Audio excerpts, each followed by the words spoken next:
Mga kapamilya niya na mga balita karong adlaw Huwebes. Pamilya sa babaeng aksidenteng napatay sa usa ka barangay pulis, desididong kasuhan ang sospek. Biometrics validation sa mga botante, gisugdan na sa COMELEC, isip pangandam sa barangay elections. Ug pinakaunang crocodile slaughterhouse, giablihan na.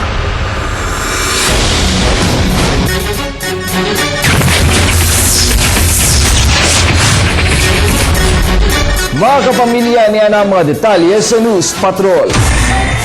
Desidido ang bala sa babaeng napusilan patay sa barangay pulis nga kasuhan kini. Human ni surrender sa mga pulis kagahapon. Ani ang report ni Francis Magbanwa. Nagbangutan si Noel Gaston. Human nga namatay ang iyang asawang si Karen Gaston. Kinsa na pusilan sa usa ka barangay pulis Martes sa hapon diya sa Arcastillo, Agdao, Davao City. Gidala pa sa ospital si Karen apan wala midugay. Si Karen naigo og bala sa pusil sa barangay pulis nga si Margarito Baguio. Desidido si Noel nga kasuhan si Baguio. Nakita anak ko siya, nakapusing pa siya eh. Muna nakabuto na, pagkataon-taon. Akong asawa na ko, pa, naku, tama pa. Sa kuha, pag-anak ko, paglingin ako sa likod na ko, nakita anak ko siya, nakapusing pa siya. Pero pagkikuha na akong asawa na ko, makso magtumba, akong giga ko sa asawa na, akong gibira, nagluko siya, kaya mapabuto pa sa utro. Pag-anak ko, lidagan na siya. Nisurrender sa mga pulis si Baguio ug nangatarungan nga aksidente ra ang pagkapusil ni ini kang Karen kay napandol kini dihang gigukod ang duha ka mga kawatan. Wala gisurrender sa suspect ang iyang pusil. Motong nilagan gilok na ini. Moto na pag ko moto na igo siya. Nonetheless, hindi dapat makawala yung ganyan, no. It's not an excuse for somebody to shoot somebody. We're looking na murder or pinakalis is homicide. Gipriso na sa Santa Ana Police Station ang suspect samtang nagatubang sa kaso. Francis Magbanwa, ABS-CBN News. Magpakatag og mga pulis sa Tagum City aron mas mapaligon ang seguridad sa syudad. Ani ang report ni Claire Cornelio. Formal nang gi-turnover ni Senior Superintendent Edgardo Waycoco kang Senior Superintendent Samuel Gadingan ang command responsibility isip Provincial Director sa Davao del Norte Provincial Police Office kagahapon. Human sa kapindua ka tuig nga pagpanerbisyo ni Waycoco isip Provincial Director sa DNPPO, mabalhin na siya sa NCRPO. Usa sa mga pagatutukan ni Senior Superintendent Gadingan mao ang mando sab ni Governor Del Rosario ang pagsumpo batok sa mga illegal logging, sugal o illegal drugs. To make us, sabi ko, more credible, especially in the campaign against illegal drugs, we have to subject ourselves to drug tests. So initially, all the chiefs of police, including me and the officers of the Davao Norte PPO, nag-drug test kami. Sa order na sab ni Tagum City Mayor Relion ngadto sa kapulisan nga undangon na ang summary killings. Suportado kini ni Senior Superintendent Gadingan. Din para niya, mga force multipliers ang kinahanglan nga makatabang pagbantay sa seguridad. According to his chief of police, yung nakaupo ngayon na chief of police niya, meron daw standing order na si Mayor sa kanya to stop all forms of illegal activities, including those killings. Siyempre, bawal yan sa balawod nato ng killings. Isip mga force multipliers, ginamugna na sa Tagum City Government ang Traffic Management Office o Security Management Office nga maoy mutabang sa kapulisan, kini inubanan sa ubang civic organizations.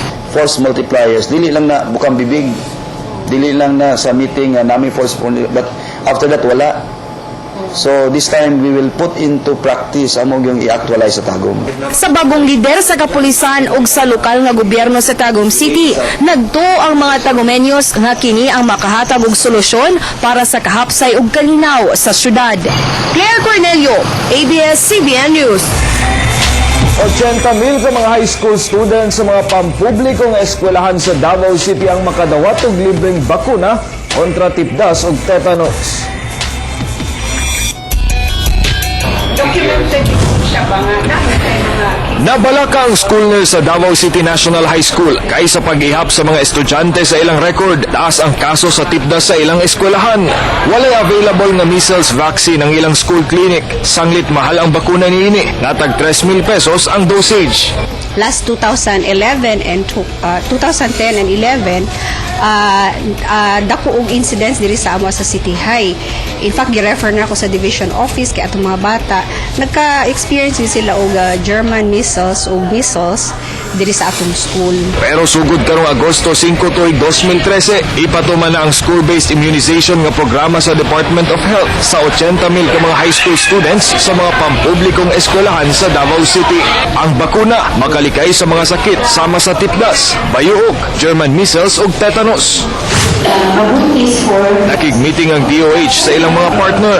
Unahon nila ang pagpatuman sa Davao City kay taas ang kaso sa tipdas sa syudad. For measles cases, the highest number of cases for measles is found in the city of Davao.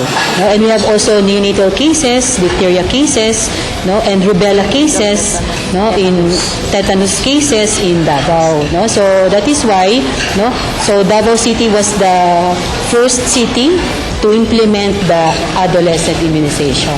Pero una kini patuman, dunay pre-screening nga paghahimon sa mga estudyante, labi na kay duna sab kini risgo. Ang consultation himoong confidential. Dapat hindi siya mabuntis for the next 4 weeks. Hindi po siya abortifacient, it cannot cause any harmful effect to the fetus in case man lang buntis yung ating So hindi po siya makakause ng abortion or any birth defects sa bata. The first 2 weeks of July will be for massive school campaign or information dissemination within the school level.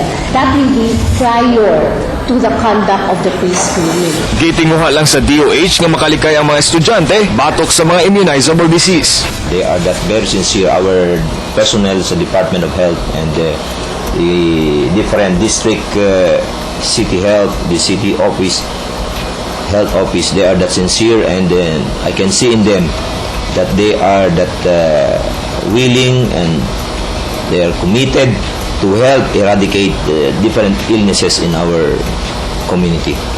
Ang free vaccination, dili pug sanay, kay kinahanglan ang parents' consent una mabakunahan ng estudyante.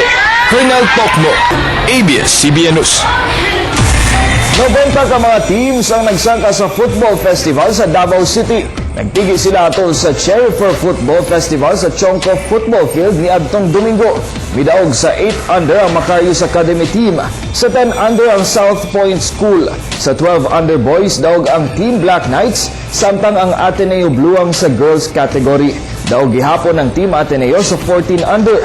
Nakuha sa Team MR ang 16 under category, samtang PWC ang midaog sa Women's Open. At yung skills. Actually, this is our way of thanking our consumer sa mga Mga kapamilya at ang isa pagbalik sa News Patrol. Biometrics validation sa mga botante gisugdan na sa COMELEC isip pangandam sa barangay ug SK elections. Uglaing low pressure area dol sa Mindanao gibantayan sa Pag-asa. Kana og uban pang mga balita sa pagbalik sa News Patrol sa Mayong Buntag, Mindanao.